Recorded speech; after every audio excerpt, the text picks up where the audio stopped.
ഇത്ര നേരമായിട്ടും തീർന്നില്ലേ പാത്രം കഴുകല്? കുറച്ചുകൂടി ഉണ്ടമ്മേ.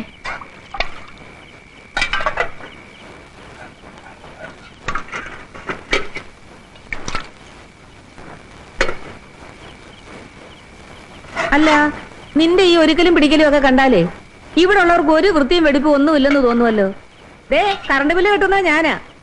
പെരക്കി വെച്ചേ മതി. എന്ത് പറ്റി? ഇന്നൽപ്പം ഗൗരവത്തിലാണല്ലോ.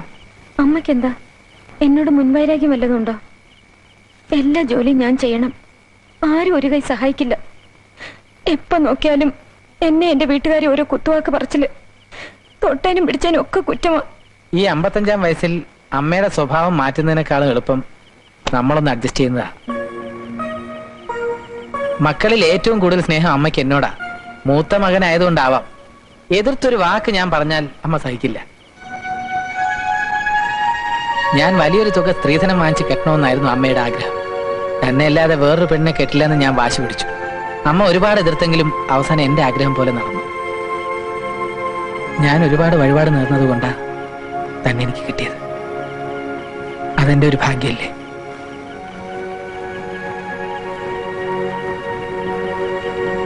അമ്മ എന്ത് പറഞ്ഞാലും താൻ ഒരു ചെവി കൂടെ കേട്ട് മറ്റേ ചെവി കൂടെ കളഞ്ഞേക്ക്. എന്ത് സങ്കടം ഉണ്ടെങ്കിലും താൻ എന്നോട് പറയാ. തന്റെ ദേഷ്യം എല്ലാം എന്നോട് കാണിച്ചാ മതി. തനിക്ക് ഞാനുണ്ടോ?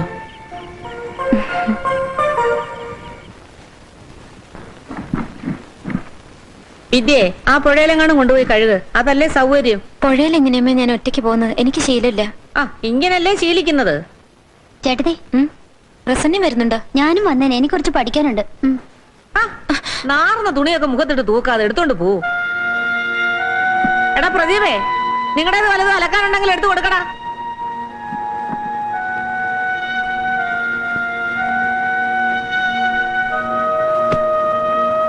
ഇത്രേ ഉള്ളോ? ആ ഷഡ്ഡിയും കൂടെ എടുത്തിട്ട് കൊടുക്ക്. എന്താ പറഞ്ഞേ? അല്ല, ഭർത്താവിന്റെ അനുജന്മാരുടെ ബാക്കിയുള്ളവരുടെ അടിവസ്ത്രങ്ങൾ ഒരു അലക്കി കൊടുക്കേണ്ടത് ചേട്ടത്തിയുടെ കടമയല്ലേ? അഭിപ്രായം പറയാൻ നിന്നെ ഇവിടെ ആരും വിളിച്ചിട്ടില്ല. ഓ, ജീവിക്കാൻ സമ്മതിക്കത്തില്ല. വിദ്യേ, ഞാനും കൂടി വരാം. അയ്യണ, പെണ്ണുങ്ങൾ കുളിക്കാനും നനയ്ക്കാനും ഒക്കെ പോകുന്നിടത്ത് പുറകെ പോകാൻ നിനക്ക് നാണമില്ലയോടാ?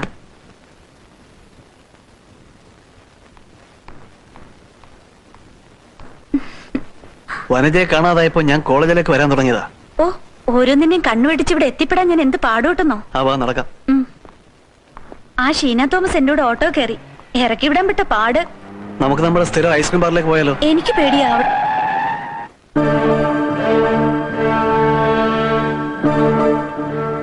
ആരാ അത്? എന്റെ ഫ്രണ്ടാ. വാ കയറ്.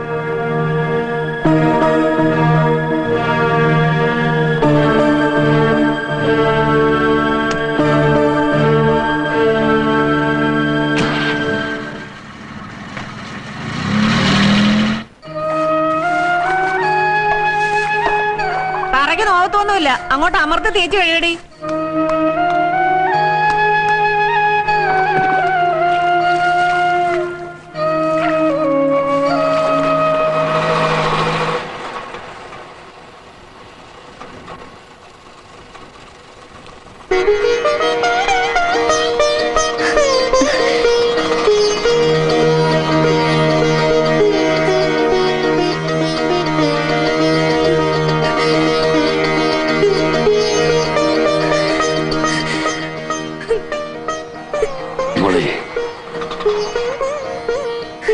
നിന്റെ ദേഹത്ത് മുഴുവൻ ചളിയാണല്ലോ.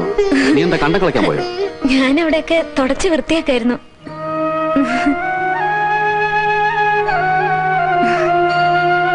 അച്ഛനാകെ ക്ഷീണിച്ചു പോയല്ലോ. എന്താ ഒറ്റയ്ക്ക് പോകുന്നത്? നിന്നൊന്ന് കാണാൻ. അച്ഛൻ അങ്ങോട്ടിരിക്കും, ഞാൻ കൈയും കാലൊക്കെ കഴിയിട്ട് വരാം. നിനക്കിതൊന്ന് തീർത്തിട്ട് പോയാ പറയാറുന്നോടി. അച്ഛനെന്താ ദുബായിന്നാ വരുന്നേ? അതെങ്ങനെയാ? മേലനങ്ങി വല്ല ജോലിയും ചെയ്ത് ശീലം ഉണ്ടായിട്ട് വേണ്ടേ? കച്ചിത്തിരുമ്പെ പിടിച്ച് കയറിയാലും മാളികപ്പുറത്തിരിക്കാനാണല്ലോ മോഹം. മഹേശ്വരമ്മ ആരെ പറ്റി പറയണേ? അയ്യോ, ഞാൻ ഇന്നത്തെ കാലത്തെ പെമ്പിള്ളാരെ പറ്റി പറഞ്ഞു പോയതാന്നേ.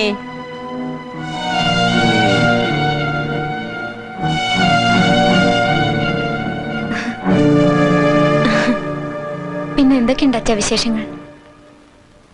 അമ്മയെ കൊണ്ടുവരാൻ ഞാൻ എന്താ? അമ്മയ്ക്ക് നല്ല സുഖമില്ല. നല്ല പനിയും ചുമയും പുറം വേദനയും. നിന്നെ കാണുന്നു പറയാൻ തുടങ്ങിയിട്ട് കുറേ ദിവസമായി. ഞാൻ കൂട്ടിക്കൊണ്ടുപോവാ വന്നാ.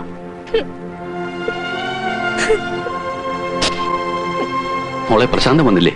ഇപ്പൊ എത്തും, വരാറായിട്ടുണ്ട്. ചെല്ല്. ഞാൻ വന്നതിന്റെ പേരിൽ അവര് മുഷിയണ്ട. എന്താ അമ്മ വിളിച്ചത്? എന്താടേ ഇത്ര പറയാനുള്ളത്? ഇവിടുത്തെ കുറ്റങ്ങളായിരിക്കും. അയ്യോ, വീട്ടിലെ വിശേഷങ്ങൾ ചോദിക്കായിരുന്നു അച്ഛനോട്. കള്ളയെടുത്തയച്ച് അച്ഛനെ വരുത്തിയിട്ടുള്ള ഈ കുറ്റം പറച്ചിലുണ്ടല്ലോ, അത്ര നല്ലതിനല്ല. പറഞ്ഞു കഴിഞ്ഞെങ്കിലേ ആ പാത്രമല്ല ഇങ്ങോട്ട് തേച്ച് കഴിച്ച് എടുത്തോണ്ട് വാ. കാലത്ത് വാരി ഇട്ടിരിക്കുന്നതാ വീട്ടിലെ വിശേഷങ്ങൾ. അയ്യ, കുറെ വിശേഷമുള്ള വീട്.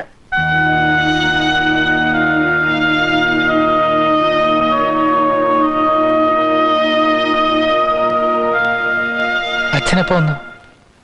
കുറച്ചു നേരമായി. നിങ്ങളങ്ങോട്ട് വരാന്ന് പറഞ്ഞ് കണ്ടില്ല. ഇരിക്കൂ. കഴിഞ്ഞ ഞായറാഴ്ച അങ്ങോട്ട് വരണമെന്ന് വിചാരിച്ചതാ. പക്ഷേ അന്നൊരു കല്യാണത്തിന് പോകേണ്ടി വന്നു. ഉപേക്ഷ വിചാരിക്കുന്ന കാര്യങ്ങൾക്ക് നേരം കിട്ടില്ല. അയ്യോ, അതുകൊണ്ടല്ല. വിദ്യയുടെ അമ്മയ്ക്ക് തീരെ സുഖമില്ല. അവളെ എന്റെ കൂടെ ഒന്ന് അയക്കണം. 3-4 ദിവസം കഴിഞ്ഞ് ഞാൻ കൊണ്ടാക്കാം. ആയിക്കോട്ടെ. ഞാൻ അമ്മയോട് കൂടി ഒന്ന് ചോദിച്ചോട്ടെ. അമ്മേ, വിദ്യയെ വീട്ടിലേക്ക് കൂട്ടിക്കൊണ്ടുപോകാൻ വന്നതാ അച്ഛൻ. അവിടെ അമ്മയ്ക്ക് നല്ല സുഖമില്ലത്രേ. അതിന് എന്നോട് തന്നെ ചോദിക്കുന്നത്?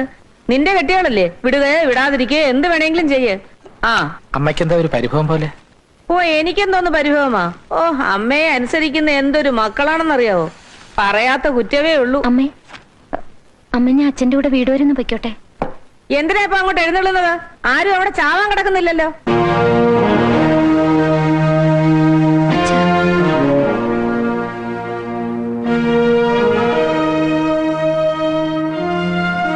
എനിക്കെല്ലാം മനസ്സിലായി മോളെ.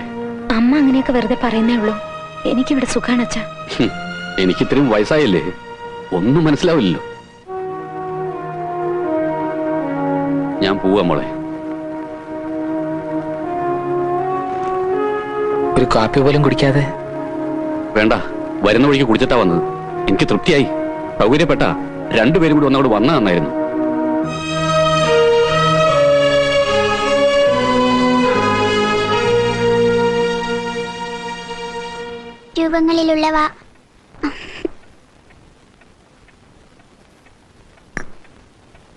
രൂപങ്ങളിലുള്ള വാചകങ്ങളുടെ വിപുലീകരണത്തിന് വേണ്ടി ഇപ്പോഴെനിക്ക് തോന്നുക ഭാനുമതി, നമ്മുടെ മോളെ കിടപ്പാടം പണയപ്പെടുത്തിയും കടം വാങ്ങി അങ്ങോട്ട് അയക്കേണ്ടതില്ലാന്ന്. എന്നിട്ടും തികഞ്ഞു. ഇനിയും കൊടുക്കേണ്ട 25,000. വല്ല കൂലിപ്പണിക്കാരന്റെയും കൂടെ ആയിരുന്നെങ്കിൽ ഒരു നേരം പട്ടിണിയാണെങ്കിലും ഒരു മനസമാധാനം ഉണ്ടാവുമായിരുന്നു. നമുക്ക് നമ്മുടെ മക്കൾക്കും ഓരോരോ വിധിയാ ഭാനു. ഇതുകൊണ്ട് വല്ലതുമായോ? ഇനി ചെലവുകൾ വരാതിരിക്കുന്നതേ ഉള്ളൂ. അടുക്കള കാണാൻ ചെന്നില്ലെന്നുള്ള പരാതി വേറെ. പിന്നെ പ്രസവം അടുക്കുമ്പോ ചെന്ന് കൂട്ടിക്കൊണ്ടുവരണം. അതിനും ചെലവുണ്ട്. എന്റെ ഭഗവതി, ഓർത്താ പ്രാന്ത് പിടിക്കും.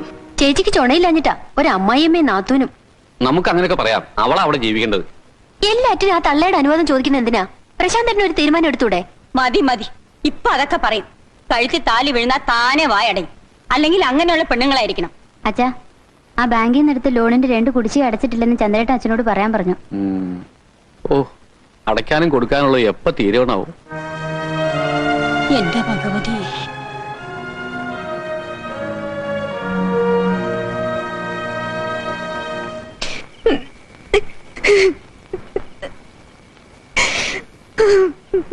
കുറച്ച് നാളത്തേക്ക് കൂടി ഞാനൊന്ന് ക്ഷമിക്ക.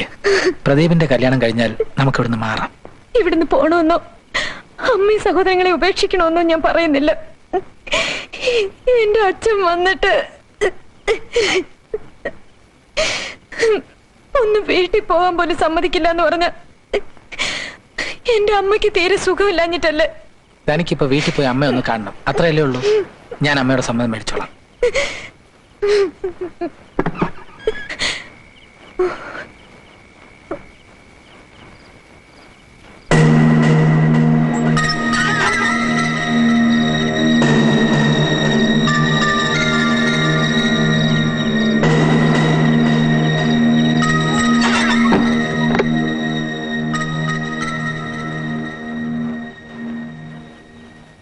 അമ്മയാ അവിടെ വന്ന് പതുങ്ങി നിൽക്കായിരുന്നു. അമ്മയോ? ഏതായാലും നാളെ അമ്മയുടെ ഒരു കാര്യം പറഞ്ഞേക്ക്. ഇങ്ങനെ ഫ്രീ ഷോ കാണുന്ന വളരെ മോശമാ. ഒരു തറ ടിക്കറ്റ് എങ്കിലും എടുക്കണമെന്ന്. തനിക്ക് നല്ല ഡയലോഗൊക്കെ പറയാൻ അറിയാലോ.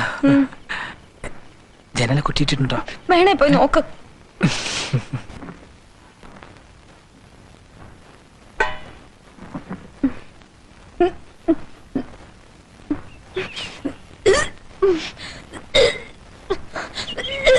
എന്താടി നീ വയറ്റിൽ കൊള്ളാത്ത വല്ലതും കഴിച്ചോ? ഇല്ല. പിന്നെന്താ വയറ്റിലുണ്ടോ?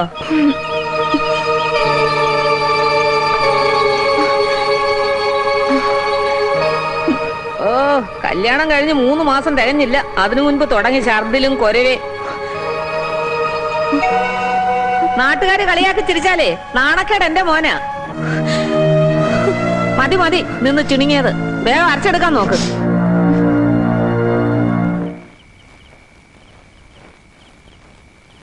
എന്താ സ്വപ്നം കണ്ടിരിക്കാ? ഇരിക്ക. ഇന്നത്തെ ചിരിക്കൊരു പ്രത്യേകത കാണുന്നുണ്ടല്ലോ. എല്ലാം ഞാൻ അറിഞ്ഞു. എന്റെ സന്തോഷം തന്നെ പറഞ്ഞറിയിക്കാൻ പറ്റില്ല. എന്താ? കുറച്ച് ജിലേബി നേരായ മാർഗത്തിലൂടെ കൊണ്ടുവന്ന തനിക്ക് കിട്ടില്ല. അമ്മയും പ്രസന്നയും മേടിച്ചെടുക്കും.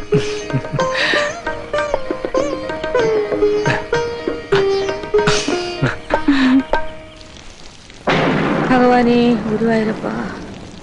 വന്ന് കേറിയില്ല, അതിനു മുൻപേ അവക്ക് പെറ്റിടാനല്ലേ ധൃതി. നീ ആ കുടുംബാസൂത്രണ കേന്ദ്രത്തിലെങ്ങാനും കൊണ്ട് അതങ്ങ് അലസിപ്പിച്ച് കളഞ്ഞേക്ക്. വീട് പുതുക്കിപ്പണിയണം. പ്രദീപിന്റെയും പ്രസന്നയുടെയും കല്യാണം നടത്തണം. പ്രസാദന്റെ ജോലിക്കാര്യത്തിന് വേണ്ടി കുറച്ച് കാശ് കൊടുക്കണം. ഇത്രയും ഉത്തരവാദിത്വം നിനക്കുള്ളപ്പോ അവളൊരു കുഞ്ഞിനെ പെറ്റിട്ടാൽ എങ്ങനെ വളർത്താനാ? നീ എന്താ ഒന്നും മിണ്ടാത്തത്? ഞാൻ വിദ്യയോട് അമ്മ പറഞ്ഞത് സൂചിപ്പിച്ചു. അവളൊട്ടും സമ്മതിക്കുന്നില്ല. അവളല്ലേലും അതിന് സമ്മതിക്കത്തില്ല. ഉടനെ ഒരു കുട്ടിയുണ്ടായാലേ സ്ത്രീധന ബാക്കി തരാതെ കഴിച്ചു കൂട്ടാവല്ലോ. അവളും വീട്ടുകാരും കൂടെ ഉള്ള ഒരു ഒത്തുകളിയാടായത്. അതങ്ങ് മനസ്സിലിരിക്കത്തേ ഉള്ളൂ. തരാനുള്ളത് തന്നില്ലെങ്കിലേ മോള് വീട്ടിലിരിക്കും. എന്നാലും വിദ്യയെ വിഷമിപ്പിച്ചോണ്ട്. എടാ, നിനക്കൊരു കുട്ടി വേണോ വേണ്ട എന്ന് തീരുമാനിക്കേണ്ടത് നീയാ, അവളല്ല. ഇതുവരെ അമ്മ പറഞ്ഞതല്ല ഞാൻ അനുസരിച്ചിട്ടുണ്ട്. പക്ഷെ ഈ ഒരു കാര്യത്തിന് മാത്രം അമ്മേനെ നിർബന്ധിക്കരുത്. അവളൊന്ന് കരഞ്ഞു കാണിച്ചപ്പോഴേക്കും നീ ആളങ്ങ് മാറിയല്ലോടാ. ഈ അലവലാദികളുമായിട്ടുള്ള ബന്ധത്തിന് സമ്മതിച്ച എന്നെ പറഞ്ഞാ മതി. അമ്മ പറയുന്ന ഒക്കെ ശരിയാ. എനിക്കിപ്പോ തോന്നുന്നു കല്യാണമേ വേണ്ടായിരുന്നു. ചേച്ചി ചേച്ചി ആ ആ വിശേഷങ്ങളൊക്കെ ഞാൻ അറിഞ്ഞു. അങ്ങനെ ചേച്ചി ഒരു മുത്തശ്ശിയാവാൻ പോവല്ലേ? ചെലവുണ്ട്. അല്ല, പ്രശാന്തൻ ആളൊരു മിടുക്കനാണല്ലോ. നീ ഒന്ന് പതുക്കെ പറ. ചേച്ചി എന്തിനെന്നെ കാണണമെന്ന് പറഞ്ഞേ? നീ ഒന്നിങ്ങി വന്നേ. കാശ് തരാനാണോ? എന്തിനാ? പ്രശാന്തനെ വിദ്യം വിചാരിച്ചില്ല അവർക്ക് ഇത്ര പെട്ടെന്ന് കുട്ടികൾ ഉണ്ടാവുമെന്ന്. അവർക്ക് 1 വർഷം കൂടെ കഴിഞ്ഞിട്ട് മതിയെന്നാ പറയുന്നത്. ഹോസ്പിറ്റലിൽ പോകാനേ അവർക്ക് നാണക്കേട്. കല്യാണം കഴിക്കാത്ത പെമ്പിള്ളേര് വരെ ഒരു കൂസലും കൂടാതെ ആശുപത്രിയിൽ പോയിട്ട് കാര്യം കഴിച്ചു പോരുന്നു. പിന്നെ ഇവർക്ക് എന്താ അത്ര വലിയ നാണക്കേട്? കുറച്ചു നാളൂടെ കളിച്ചും ചിരിച്ചും ഒക്കെ കഴിഞ്ഞു കൂടാമെന്ന് വിചാരിച്ചിട്ടായിരിക്കാം. ശാന്തം വന്ന് നിർബന്ധിച്ചപ്പോഴേ ഞാനങ്ങ് സമ്മതിച്ചു. മനസ്സുണ്ടായിട്ടല്ല, പിന്നെ അവരുടെ ഇഷ്ടമല്ലേ. ആ, നീ പോയി ആ കേശം വൈദ്യനെ ഒന്ന് കാണണം. എന്തിനാ ചേച്ചി?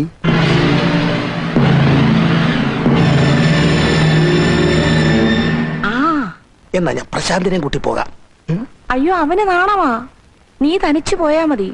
ദേ, ഈ കാര്യം നീ ഞാനും അല്ലാതെ മറ്റൊരു ചെവി അറിയാൻ പാടില്ല. വേണ്ട, അറിയണ്ട.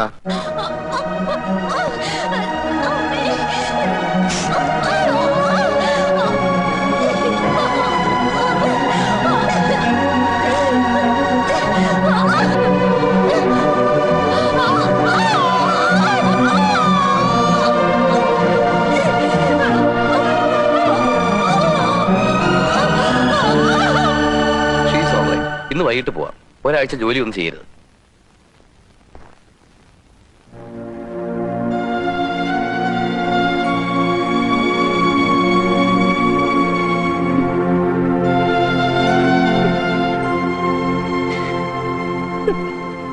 കുഞ്ഞ്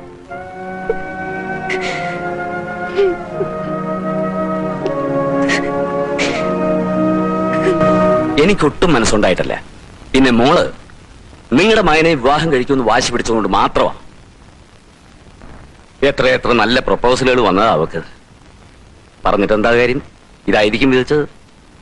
ആ, പിന്നെ 2 ലക്ഷം രൂപയാണ് എന്റെ മോക്ക് സ്ത്രീധനമായിട്ട് തരാൻ ഉദ്ദേശിക്കുന്നത്. അതിൽ 1 ലക്ഷം രൂപ അവളുടെ പേരിൽ ബാങ്കിൽ ഫിക്സഡ് ഡെപ്പോസിറ്റ് ആയിരിക്കും. ബാക്കി 1 ലക്ഷം രൂപ സ്വർണമായിട്ട് തരും. കുറച്ച് കാശായിട്ട് കിട്ടിയിരുന്നെങ്കിൽ.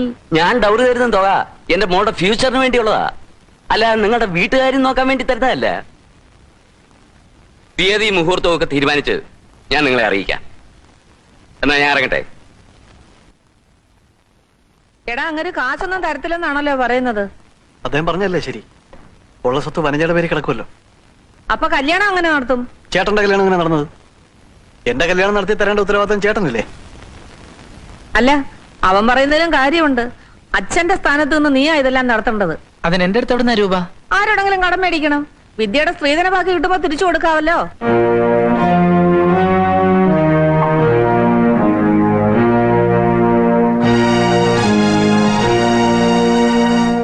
ഗോപാലന്മാര് പറഞ്ഞപ്പോഴാണ് അറിയണത് ഇന്നാ പ്രശാന്തന്റെ അനിയന്റെ കല്യാണം. അവരെന്താ നമ്മളെ അറിയിക്കായിരുന്നു? കുറി അയച്ചിട്ടുണ്ട്, അതും ഇന്നാ കിട്ടിയത്. ബന്ധുക്കാരെന്ന നിലയില് നമ്മളൊന്നും വന്ന് വിളിക്കേണ്ടതല്ലേ? അതല്ലേ അതിന്റെ ഒരു മര്യാദ. പെട്ടെന്നായിരിക്കും, ചിലപ്പോ വിളിക്കാനുള്ള സമയം കിട്ടിക്കാണില്ല. അച്ഛൻ ഇത്ര കണ്ട് പാവായി പോയല്ലോ. സമയമൊന്നും കിട്ടാഞ്ഞിട്ടല്ല, അവരുടെ നിലയ്ക്കും വിലയ്ക്കും നമ്മൾ ചെല്ലുന്ന നാണക്കേടായിരിക്കും. എത്രയും നേരത്തെ കൊടുക്കാനുള്ള രൂപ അങ്ങോട്ട് കൊടുത്തയച്ചാലേ വിദ്യക്ക് മനസമാധാനത്തോടെ അവിടെ ജീവിക്കാനൊക്കൂ.